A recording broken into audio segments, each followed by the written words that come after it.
50일도 남지 않은 2025학년도 대학 수학 능력 시험을 앞두고 마지막 모의평가 성적이 발표됐습니다. 지난해 수능 시험 그리고 올해 6월 모의평가와 비교해도 상당히 쉽게 출제가 됐는데요. 남은 기간 어떻게 수능 대비를 해야 될지 알아봅니다. 먼저 영상부터 보고 오겠습니다.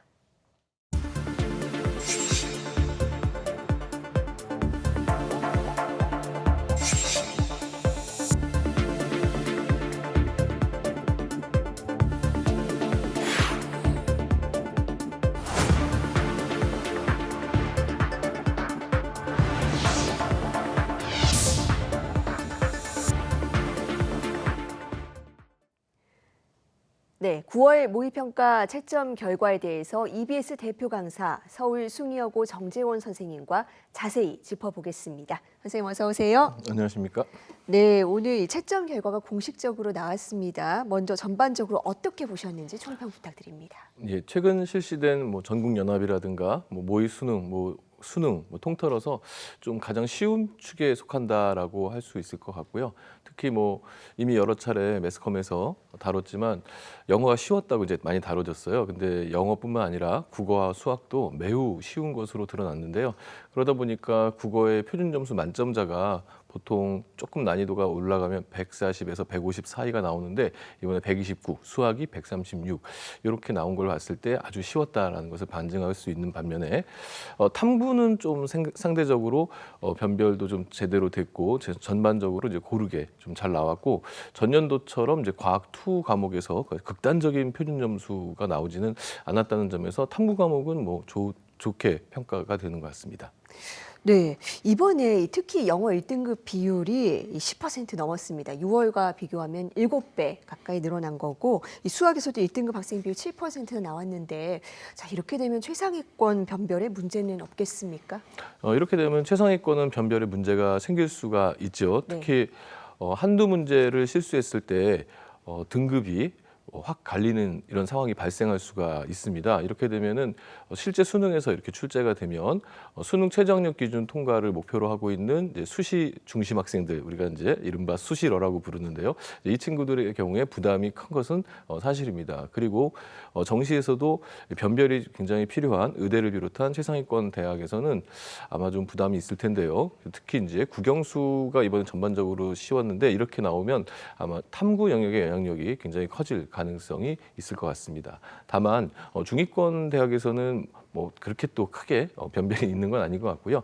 변별이 없는 건 아닌 것 같고요. 그다음 최상위권 대학들도 실제로 이런 수능이 이번만 이렇게 나온 건 아니고 종종 이렇게 출제가 되기 때문에 이럴 때는 이제 동점자 처리 규정이라든가 이런 내부 규정을 만들어 놓고 거기에 대해서 대비를 하고 있으니까 아마 선말에는 크게 문제는 없을 겁니다. 하지만 이제 학생들 입장에서는 좀 부담이 될 수 있는 그런 부분이고요. 하지만 또 이게 무엇보다도 모의 수능이잖아요. 그러니까 모의니까 아직 실제 수능은 아니니까 너무 일희일비하면서 걱정할 필요는 없을 거라고 생각을 합니다. 네. 근데 이 수험생들 입장에서 이렇게 6월과 9월 모의평가 격차가 나버리면은 뭘 기준으로 준비해야 되나 이런 고민이 들 수도 있을 것 같습니다. 어떻게 보십니까? 이제 모의고사는 이제 연습이죠, 연습. 네. 실전과 비슷한 연습인데요. 연습은 이제 준비한 정도를 실험하는 겁니다. 그래서 육모가 끝나면은 자신의 약점을 찾고 그것을 대비해서 그것이 잘 보완되었는지를 이제 9월 모의고사에서 확인하고 또 9월 모의고사가 끝나면 역시 동일한 작업을 하면서 이제 수능을 대비하는 건데요. 이제 평가원에서는 이런 이야기를 종종 합니다. 구모가 끝나고 나서 2달 동안의 시간이 있다. 그럼 그 2달간 우리 수험생들이 수준이 향상됐을 것이다. 그래서 수준 향상을 상정해서 본 수능을 출제한다. 그럼 다시 말해서 조금 난도가 올라간다. 이렇게 얘기를 하기 때문에 저는 개인적으로 우리 학생들이 이번 9월 모의고사보다는 6월 모의고사 난이도를 좀 참고를 했으면 좋겠습니다. 그러니까 9월 모의고사보다 분명히 어려울 것이다라는 예측은 분명히 있거든요. 예. 네.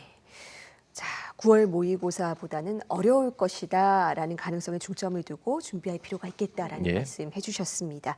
이제 수능 시험까지 50일도 남지 않았거든요. 이제 선택과 집중을 본격적으로 해야 되는데 이 수준별로 좀 효율적인 방법이 다를 것 같습니다. 어떻습니까?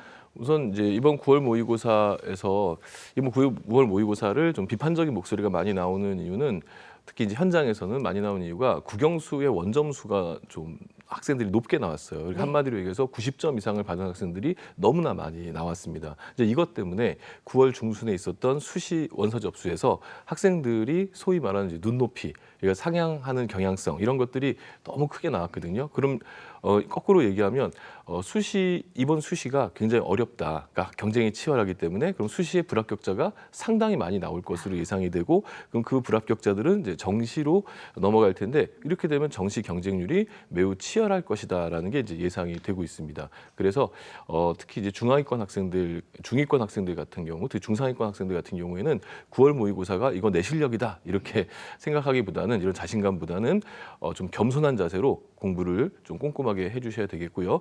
또 중하위권 그룹 같은 경우에는 뭐 시험이 어렵든 쉽든 큰 차이가 없다는 걸 많이 느꼈을 겁니다. 이런 학생들은 이제 기본적인 문제에 좀 더 충실하고 또 탐구 과목에서 막판 스퍼트를 좀 해주셔야 될 것 같고요.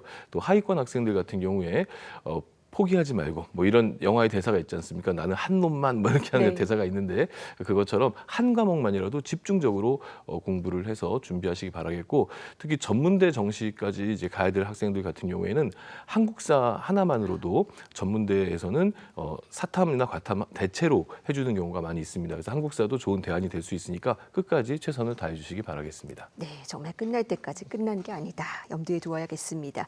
EBS 교재 연계 비율도 뭐 화제인데 50% 수준으로 유지는 되고 있지만 체감 연계도는 강화되는 추세입니다. 그렇다면 마지막 정리 때 EBS 교재는 어떻게 활용해야 되겠습니까?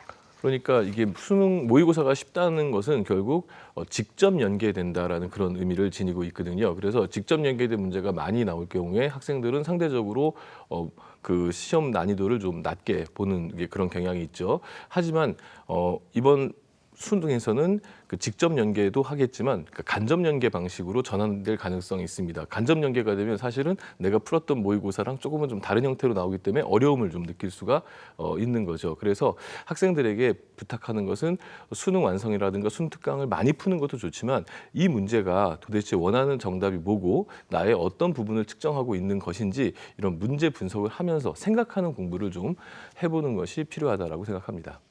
네, 수능 시험 전에도 수시 전형이 진행되는 대학들이 있습니다. 그렇다면 이 시험을 치르러 가는 수험생들에게 조언도 한 말씀 부탁드리겠습니다. 이제 수시에 지원한 대학들은 결국 학생이 꼭 가고 싶은 대학이라는 거죠. 그래서 그 가고 싶은 만큼 열정을 다해서 준비해 달라고 좀 부탁을 드리고 싶습니다. 그래서 만약에 내가 합격을 했다면 내 열정이 그 대학으로부터 인정을 받은 것이고 내가 불합격을 했다면 나보다 더 열정적인 학생들이 합격을 한 것이기 때문에 정말 그 누구보다도 이 대학에 대한 간절함으로 좀 준비를 끝까지 해주시기 바라겠습니다. 네, 마지막 이 9월 모의평가 뭐 정말 중요한 시험이기는 했지만 모의평가는 어디까지나 모의평가일 뿐입니다. 이 남은 기간 철저히 준비해서 실제 수능 때는 정말 다들 원하는 결과 얻었으면 좋겠습니다. 선생님 오늘 말씀 고맙습니다. 네, 감사합니다.